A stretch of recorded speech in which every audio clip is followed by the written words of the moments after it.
بسم الله الرحمن الرحيم. كل عام وأنتم بخير، تقبل الله طاعتكم. كل عام وأهلنا في غزة الحبيبة بألف خير.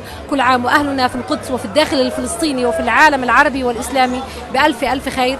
نسأل الله سبحانه وتعالى أن يعود علينا العيد القادم وقد تحرر الأقصى والأسرى بإذن الله عز وجل.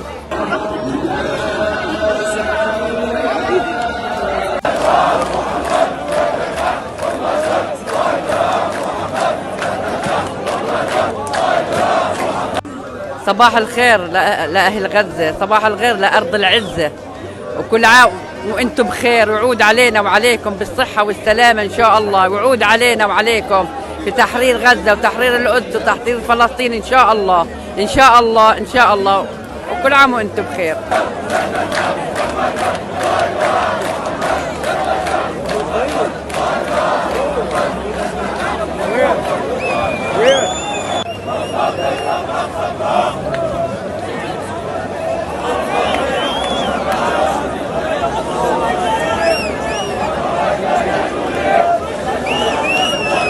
السلام عليكم ورحمة الله وبركاته. من أبواب المسجد الأقصى المبارك نهنئ الأمة العربية والإسلامية بحلول عيد الفطر السعيد علينا، ونهنئ أهلنا في غزة العزة والكرامة بحلول عيد الفطر السعيد، ونسأل الله أن لا يأتي العام القادم والعيد القادم إلا ويكون عيدنا في المسجد الأقصى، وقد تحرر المسجد الأقصى على أعيننا قريبا، ونفرح ونحن وأهلنا في غزة وفي الضفة وفي الداخل الفلسطيني وكل العالم العربي والإسلامي بتحرير المسجد الأقصى قريبا بإذن الله. والسلام عليكم ورحمة الله.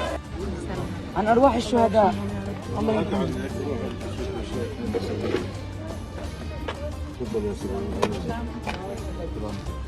منى، كثير ناس عم تسأل عنكم وعم بحبوا يطمنوا عليكم، فبتحبي توجهي لهم كلمة؟ يعني إحنا الحمد لله كلنا بخير، ما دامت غزة وفلسطين بأكملها بخير. الله يرحم شهدائنا، اليوم عيدنا وبنقول دائما كلنا غزة ولا نرحم بإذن الله سبحانه وتعالى،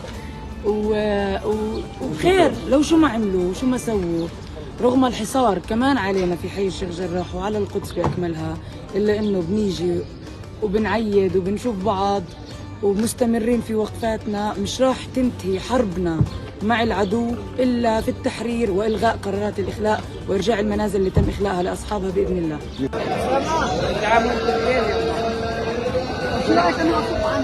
لا أنا بدي أصب، يلا جيب الجاكيت ثبت.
بداية نهنئ الأمة العربية والإسلامية بحلول عيد الفطر السعيد، ونسأل الله عز وجل أن يأتي رمضان القادم وقد تحققت أماني أمتنا بالعز والكرامة بالتحرر وتحرير المسرى إن شاء الله. ولا بد من توجيه رسالة إلى أهلنا في قطاع غزة، أولئك الكبار، أولئك الذين يدفعون اليوم ثمن موقفهم الكريم العزيز بجانب أهلهم وإخوانهم ومحبيهم في مدينة القدس. نقول لم يكن غريبا علينا أبدا أن نراكم سندا لنا ودعما لنا ومؤازرين لنا في مدينة القدس، فالقدس قدسكم والأقصى أقصاكم، وليس لنا من الأمر أكثر منكم. والله أنتم الكبار، أنتم يا من احتويتم مقاومة الشعب الفلسطيني، فكانت مقاومة لكل شعب، ودفعتم أنتم ثمن هذه المقاومة. أنتم يا من حولتم القضية من قضية قدس إلى قضية شعب فلسطيني أجمع. أهل غزة جزاكم الله كل خير، ونصركم وأعزكم وحفظكم من كل سوء، والله إنكم لبخير شديد. نسأل الله عز وجل أن يجمعنا بكم قريبا في المسجد الأقصى المبارك، والسلام عليكم ورحمة الله وبركاته.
والله الحمد لله كل شيء تمام، بس بوضع حزين طبعا، يعني ناس في الفرحة وناس الله يكون بعونهم، والله يفرج على الجميع إن شاء الله.